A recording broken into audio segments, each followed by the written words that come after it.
Salut tout le monde, voici les plus bonnes nouvelles de l'année. Au moment où je vous parle aujourd'hui, dimanche 24 décembre 2023, l'armée malienne, je vais vous montrer les images des frappes chirurgicales de l'armée malienne contre les voyous armés de la CEMA à la frontière entre le Mali et l'Algérie. Je vous ai dit que ça choque. Je vais vous montrer les images où les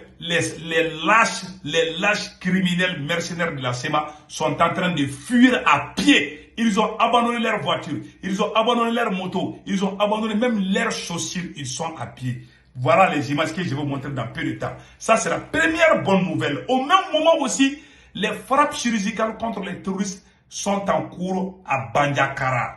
Donc, des violents combats suivis des frappes chirurgicales des forces armées maliennes contre les terroristes à Tilé. Mes chers amis, partout au Mali où les terroristes se cachent, l'armée malienne est en train de les prendre dans leur cachette et puis les donner des opérations repos éternel. Bravo aux forces armées maliennes. Pas seulement à Kidal, pas seulement à la frontière entre le Mali et l'Algérie, mais partout au Mali où les terroristes se cachent. On les cherche, on leur donne vraiment une opération qu'on appelle opération repos éternel. Donc, mes chers amis, la deuxième bonne nouvelle aujourd'hui qu'on vous annonce, mes chers amis, le Maroc est en train de soutenir l'alliance des États du Sahel.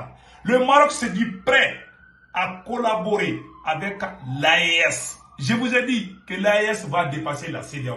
L'AES va dépasser l'Union africaine. Je vous dis ça aujourd'hui. Le Maroc, les projets, c'est des projets vraiment incroyables. C'est-à-dire que les infrastructures routières, les chemins de fer, c'est-à-dire que les trains métro vont quitter la capitale de Bamako jusqu'à Niamey, de Niamey jusqu'à Ouagadougou, jusqu'à N'Djamena, et N'Djamena jusqu'à Rabat. C'est-à-dire que jusqu'à Mauritanie et puis à Rabat, Casablanca. Les 5 capitales de ces pays, mes chers amis. Les 3 pays de l'AES, le Mali, le Burkina et le Niger, avec le Tchad, étaient tous le roi Mohamed VI. Donc, vraiment, nous remercions le roi marocain. Donc, ça, c'est la 3e nouvelle. La 4e bonne nouvelle, beaucoup de déplacés sont en train de retourner dans la ville de Kidal. Le général Gamou informe l'opinion nationale et internationale que tous les services sociaux sont au complet à Kidal et ont commencé à travailler. Rien ne manque plus à Kidal. Les enseignants sont là, les médecins sont là, les militaires sont là, les policiers sont là, les gendarmes sont là, les douaniers sont là, les eaux et forêts, tous ceux qui travaillent comme fonctionnaires d'État, tous les services sociaux sont tous présents et sont en train de travailler durement. Mes chers amis, la vie est belle à Kidal aujourd'hui. Ah, ça c'est la plus bonne nouvelle de l'année. Mes chers amis, le président Emmanuel Macron vient de dire que la France va continuer à défendre son intérêt au Niger. Macron n'a pas encore dit son dernier mot. Ça, je vous ai dit. Macron dit qu'il va poursuivre il va commencer à soutenir l'intérêt. Il va continuer à défendre l'intérêt français. Donc, ça veut dire que la France a l'espoir. Parce que, sur le plan de Macron, voilà ce que Macron a écrit ici. J'ai décidé d'importantes reconfigurations. Nous continuons de protéger nos intérêts au Niger. Nos armées seront moins présentes en permanence. Mes chers amis, fait aujourd'hui à 21h12 et 23 secondes. Mes chers amis, voilà ce que Macron a dit aujourd'hui. Maintenant, on va rentrer dans les détails. Avant d'aller de cela, je vous prie de venir vous abonner sur ma chaîne YouTube. Et je fais des vidéos en français et en Bambara Djoula. Vous cliquez sur le lien, vous allez voir que le nom de ma chaîne YouTube, c'est Seko Toumara, les politologues. La 3e étape, sur le profil de ma chaîne YouTube, je porte un képi blanc et un t-shirt blanc. Pour vous abonner, à votre droite, il y a une écriture noire où c'est écrit s'abonner ou subscribe. Sur certains téléphones, c'est rouge. Vous cliquez sur ça, vous êtes déjà abonné. Pour ne pas rater mes vidéos, cliquez sur la photo de la cloche de notification. Aucune de mes vidéos ne vous échappera. Allons-y avec les bonnes nouvelles. Je vais vous montrer les images des frappes chirurgicales des forces de la puissance du feu de l'armée malienne contre les voyous lâches. Ils sont tous en train de fuir aujourd'hui à qui. Ils ont même peur d'aller aux toilettes tellement que l'armée est en train de les bouter là. Écoutons, je vais vous montrer les images tout de suite, mes chers amis. Applaudissons les forces armées maliennes. Écoutons. Les terroristes juste dans leur dernier retranchement dans la localité de Tenzawaten, loin de la frontière algérienne. Les drones ont procédé à des frappes du jeudi 21 au vendredi 22 décembre 2023. Ces opérations aériennes précises ont permis de neutraliser les terroristes et détruire des matériels. Ce soir, dans ce journal, Abdoulaye Sako revient sur les opérations qui dénotent une fois de plus du professionnalisme des femmes dans la lutte contre le terrorisme. Les forces armées maliennes sont en alerte sur le terrain. C'est ainsi qu'entre la nuit du jeudi 21 au vendredi 22 décembre 2023, les vecteurs aériens ont procédé à des frappes chirurgicales sur des positions terroristes dans la localité de Tenzawaten, à la frontière algérienne. Au total, 6 frappes ciblées ont été menées. Vous voyez, nous remercions l'équipe de l'ORTM du Mali. Vraiment, vous avez fait un boulot remarquable. Vous avez bien filmé où on voit les terroristes de la SEMA en train de fuir. Ils ont même laissé leur moto, leur voiture. Même les chaussures là sont lourdes. Tout est lourd pour eux. Les voitures là, ils ont laissé tout. C'est le pied là qui est plus rapide que tout selon eux. Regardons comment ils sont en train de fuir. C'est bien filmé. Regardons. Plusieurs terroristes neutralisés et une importante quantité de matériel roulant détruit. Voilà. Flashback. Le jeudi soir, après le repérage de la colonne terroriste, les vecteurs se mettent en position, observent et préparent l'attaque. Première frappe. 2 véhicules sont détruits simultanément. Le même jeudi soir, quelque temps après la première frappe, le drone reconnaît un autre véhicule pick-up et des individus qui se préparaient à monter à bord. Il les frappe. Dieu merci. Ouais, la puissance des feux de l'armée. Le 2 décembre, tôt le matin, un troisième véhicule en mouvement s'immobilise. Un occupant descend et un autre s'approche. Le drone frappe et l'on peut apercevoir certains terroristes prendre la fuite. Yes. Certains prennent la fuite. Et regardons. Ils vont bien neutraliser. Le drone poursuit un véhicule dans sa course et le détruit. Bravo aux forces armées maliennes. Bravo aux forces armées maliennes. Voilà. Depuis d'après-midi, les vecteurs aériens poursuivent leur mission de reconnaissance au cours de laquelle ils frappent un véhicule partiellement endommagé. Voilà. Voilà. Donc c'est ça. Enfin, la 6e frappe a permis de détruire le véhicule et ses occupants qui tentaient de s'échapper suite à la frappe précédente et qui étaient revenus près du véhicule. Les opérations de ratissage se poursuivent avec professionnalisme et abnégation. Bravo aux forces armées maliennes. Et au même moment, les opérations se poursuivent à Tilé, la localité de Bandakara, je pense bien. Donc à Tilé, l'armée malienne est en train de les prendre en sandwich. On dit bravo aux forces armées maliennes pour cette belle victoire. Mes chers amis, allons-y au Maroc. Voilà ce qui est écrit ici. Je vais vous montrer la vidéo, mais avant de laisser là, je vais vous lire cette annonce très importante. Le Burkina Faso, le Mali, le Niger et le Tchad adhèrent à l'initiative pour l'accès des pays du Sahel à l'Atlantique.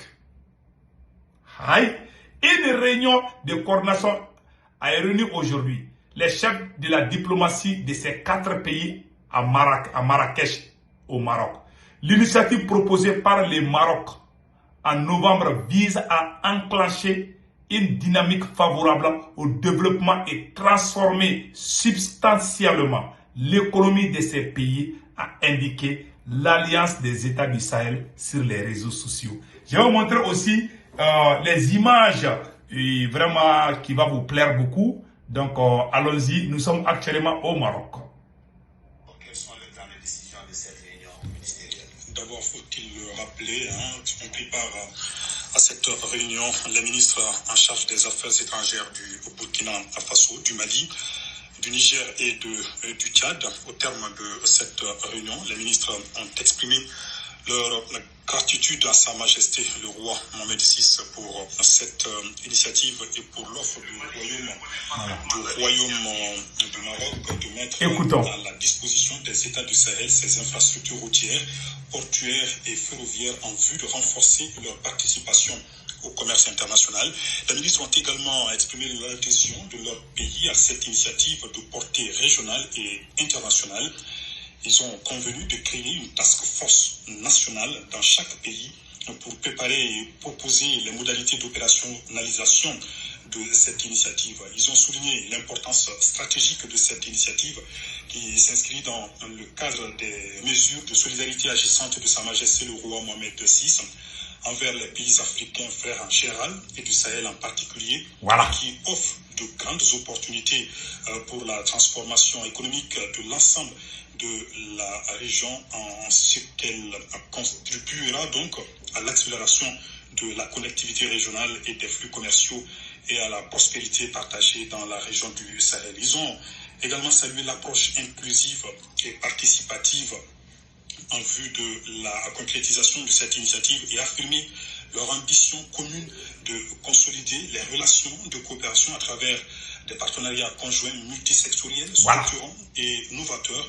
reflétant les valeurs de la coopération en sud-sud et du co-développement. Aussi ont-ils convenu également de procéder dans les meilleurs délais à la finalisation des propositions à soumettre à la très haute attention de Sa Majesté le roi Mohamed VI et de ses frères, les chefs d'État du Burkina Faso, du Mali, du Niger et du Tchad. Merci beaucoup, Ibrahim Traoré. Yes! Ouais! Bon, ça c'est le grand projet dont nous remercions vraiment les ministres des Affaires étrangères des 3 pays. Vraiment, je vous ai dit, bientôt notre monnaie sera mise à la disposition des peuples du Sahel. Donc, le passeport est presque prêt, la monnaie est presque prête, les choses avancent. Ouais, le Maroc commence à travailler avec nous déjà, le Tchad aussi, le Togo. Ouais, beaucoup de pays, même la Guinée aussi est prête à travailler avec. Donc, nous avons des soutiens partout. Nous avons des soutiens en Afrique, en Europe et partout dans le monde entier, en Asie, partout. Même en Amérique, au continent américain, il y a des gens qui nous aident. Donc, mes chers amis, c'était ce côté. Après, nous allons partir à Kidal. Mes chers amis, nous partirons à Kidal où les gens sont de retour après, comment on appelle là. On remercie le général de division du nouveau gouverneur de Kidal, El Hadj Gamou. Il vient de nous informer que tous les services sociaux sont prêts. Et beaucoup de gens sont tellement fiers de l'armée malienne. Tout le monde est en train de revenir petit à petit. Voici des images depuis Kidal. Ah, Kidal est belle aujourd'hui. Donc, écoutons ça. Des opérations, le général de division El Hadj Gamou, 10 jours après son installation à Kidal, imprime sa marque, la rigueur dans le travail, les contacts permanents avec toutes les couches de la région pour prêcher la paix, le respect de l'autorité de l'État, et surtout le retour des déplacés, Sidi El Mehdi Al-Baka, Benoko Fofana et Taeb Adjabiakoui. L'assurance qui se dégage de ces appels au retour, la confiance que sa démarche installe auprès des populations, avec un bébé. l'approche de gouvernance utilisée depuis son entrée en fonction, le label Al-Hadj Gamou révèle déjà son efficacité. En témoigne la forte adhésion des populations de Kidal à sa stratégie. La vision du gouverneur est salutaire, car il est venu avec tous les services sociaux de base. Voilà. Maintenant, il ne reste plus qu'à commencer le travail proprement dit. Voilà. Le fait que l'administration soit au complet avec le gouverneur de région est une première dans la région de Kidal. Nous sommes très contents de cela. Toute chose qui favorisera la paix et le respect de l'autorité de l'État. El Hadj, tu es une lumière pour nous. Pour la paix, ta démarche est salutaire. Que le bon Dieu puisse te récompenser. Le retour progressif et quotidien de déplacés est bien enclenché. Hier, c'est le quartier Angamali qui a enregistré la deuxième vague de familles de déplacés et plusieurs autres sont attendus pour la fin de la semaine. Nous sommes de retour chez nous à Kidal pour répondre à l'appel du gouverneur qui nous a beaucoup rassurés. À toutes les occasions, le gouverneur de Kidal rappelle que nous n'avons qu'un seul pays à protéger et à défendre dans l'intérêt de nos enfants, car le Mali est et demeure notre patrimoine commun. Voilà. Merci le gouverneur et El Hadj Général Gamou. Donc mes chers amis, vraiment c'était des nouvelles qu'on voulait vous annoncer. Et n'oubliez pas de vous abonner sur ma chaîne YouTube. Mais avant d'aller de cela, attention, j'ai oublié. L'Algérie risque de tout perdre. L'Algérie risque d'être isolée. L'Algérie a passé tout son temps à collaborer avec des ennemis du Mali. Même si l'Algérie nous a aidés pendant l'embargo, oui, c'est vrai. Mais le Mali, ce que le Mali a fait l'Algérie ne peut même pas faire du tiers pour le Mali. Donc, fréquenter les terroristes qui ont tué les Maliens, brûler les villages, et puis ils vont aller dormir en Algérie, c'est comme si rien ne se passe. Ça, ce n'est plus acceptable. Voilà ce qu'on a à dire. Cela ne veut pas dire que nous sommes contre le peuple algérien, non. Nous aimons tous les peuples du monde. Nous ne sommes pas d'accord, ne veut pas dire que nous sommes contre vous. Donc, c'était ça qu'on voulait dire aux autorités algériennes. De se ressaisir, de cesser de collaborer avec les ennemis des peuples du Sahel. Ceux qui ont tué les Maliens, les Burkinabés et les Nigériens ne doivent pas être reçus par les autorités algériennes. Vraiment, si l'Algérie veut vraiment conserver sa crédibilité, elle n'a qu'à arrêter le plus vite possible de collaborer avec les ennemis du mal. Les gens qui ont la sang, qui ont le sang, les criminels qui ont le sang du peuple malien, les criminels qui ont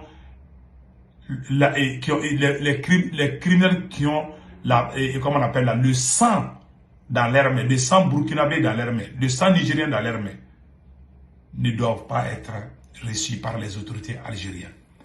Voilà ce que j'ai à dire. N'oubliez pas de vous abonner sur ma chaîne YouTube et passez un excellent week-end. Ciao, ciao.